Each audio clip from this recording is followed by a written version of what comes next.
you might say in the NHS. I'm delighted to say we're joined now by Professor Karol Sikora. Karol, very nice to see you. Welcome to the Independent Republic in person. Not for the first time, but for the first time in a while.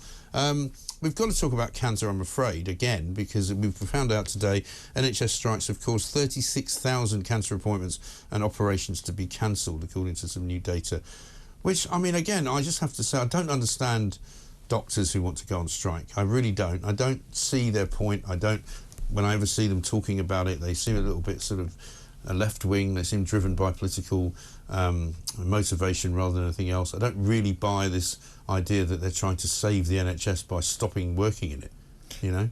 I think that's right. It's not just about money, it's about politics. And, you know, the thing that's terribly sad is, so far, most of the doctors, the nurses, both consultants and junior doctors, have been very responsible about what they've done. Yes. People aren't dying in the street after a road traffic accident. They're taken care of in the normal way. There's no lives put at risk. The hidden stuff is this. If you cancel 36,000 cancer operations, if you cancel 418,000 appointments for follow-up, people will suffer. They won't know who it is, of course.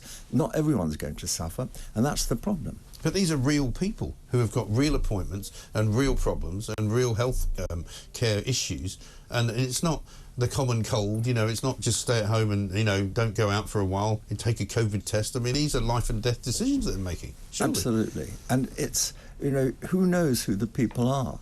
They've got nowhere else to go. It's a monopoly system, and that's the problem with the NHS. Yeah. It's very comfortable to manage because, quite frankly, I was once told by a manager in a West London hospital where I was the director of cancer services, I was told, look, your service is too good. It's not, we don't want it to be consumer friendly. Right. Too many people are coming, it's costing too much. Get rid of patients by being offensive to them. Yeah. I mean, we're serious. I mean, I say this to people all the time when they go, oh, well, of course, you know, the thing is the frontline people in the hospitals and in doctors' surgeries, you know, they're doing the best that they can.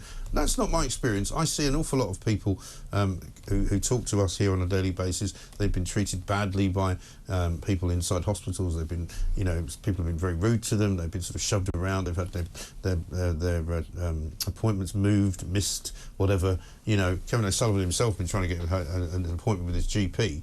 They offered him one in 2 weeks. He wanted to know if he could get something for his cough. You know, in 2 weeks he could be dead or better. And it's just not good enough.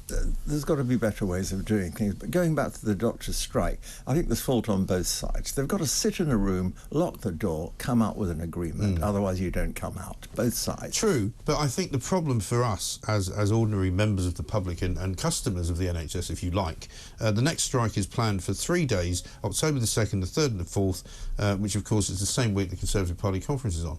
So, really, are you telling me that's not a coincidence, or is it a coincidence? But in the end, an awful lot of consultants, for example, and junior doctors tell me, well, we're not going on strike. So it's actually quite a small number of people who are doing it. There is a sort of feeling, and I certainly feel this, that one of the aims of the strike, other than wanting a ridiculous 35% increase in pay, is to bring down the Tory government and to show that they can't manage the NHS, to make it as uncomfortable as possible. Right. And that's politics, it's not medicine. And I'm afraid, you know, if you're a consultant making $110,000 a year, and I would say minimum on that, because that's what you make from the NHS, I don't think you're going to get much sympathy from people who are struggling by, trying to get on with their lives, making sort of the average wage of somewhere approaching 27,000, 28,000. You're right, and I really don't know any of my personal friends who are consultants that are on strike. People are very responsible on the whole. The nurses were extremely responsible. For example, there was a sort of talk and threat in the papers that chemotherapy for cancer would be stopped because it's given by nurses. That never happened. People got it on time. So I think if you're going to be responsible, you've got to get back round the negotiating table quickly and stop these strikes. Yes, because it doesn't appear as though they're very willing to listen from the government side, but it doesn't look as if the BMA are all that willing to. I mean, they've sort of mentioned that they might not really actually expect 35%. Well, then why say it? Because it makes you look so out of context and so sort of out of kilter with reality. They know they're never going to get anywhere near 35%. I mean, the nurses asked for 18 and settled for 5. Exactly. It's unrealistic. And, you know, today there's a meeting at number 10 with health service managers to sort the winter problem. Yes. Well, September, that's the beginning of winter, Right. isn't it? Why is it today? Well, why wasn't it 6 months ago? I mean, why isn't it happening last winter when they knew that they were in another crisis? Because I said to Kevin laughingly this morning, I said, how do you know it's October? Because the Mirror and the Guardian talk about the health service being in crisis. They do it every year. It's in crisis every year, and yet nothing changes. You know, I've been a doctor, Mike, for 50 years. Every year we have winter crisis talks, local level, senior level, number 10 even. What is a talk in number 10 going to do this morning to help? It's pretty obvious what the problem is. There isn't the capacity. There's too many old people with chronic morbidities that haven't a home to go to, blocking the beds. And there's too many people in the health service, in my estimation, and you can correct me if I'm wrong, working part-time. I'm told there's an awful lot more GPs now who only do 3 days a week for one reason or another. They take another day to work in a clinic somewhere where they make a bit more money. Other times they're doing a different job. You know, they're not all not working 5-day weeks. They're just not working 5-day weeks in the NHS. And if they could do that, we would solve an awful lot more of this waiting list problem. We would. But the future, I'm at a meeting today, the Royal Society of Medicine on virtual reality in medicine. Fascinating. Wow. You could replace a lot of this with virtual reality doctors, virtual reality nurses. Someone with a cough or a cold, they could be sorted out with an algorithm. Already we've got... So what, you could sort of literally put a pair of goggles on? Yeah. Could you be examined by some robot or other? That's the weakness. But it could come. But you'd be diagnosed. You could have some sort of scan quickly. And increasingly, medical students are very poor at examining patients because they just go straight to the CT scan because everyone can have one. My generation, we learnt how to examine people very carefully and properly. That's old-fashioned teaching now. Well, now you've got a phone where you can literally check your own pulse. You get an app which more or less measures your blood pressure, I think. And it's all digitalised, and you don't have to go anywhere. Yeah, I've got a watch that does blood pressure, does everything. And it can be sent to a computer, sent to the hospital. Wearables are part of the future, part of this virtual reality future. But it seems to me the NHS is one of the last sort of doyens of move to digital technology. You go to hospitals, they're still printing loads of stuff out. Everything's written on a piece of paper and put on a bulletin board. You know, they've got staff rotors which are being run and printed out on these old-fashioned sort of, you know, printing machines, which you hear clattering away in the background. You're kind of going, what are you doing? No, and they use the Royal Mail. I mean, all communication to patients is through the post. Now, the post, often they don't have the right address, the right postcode.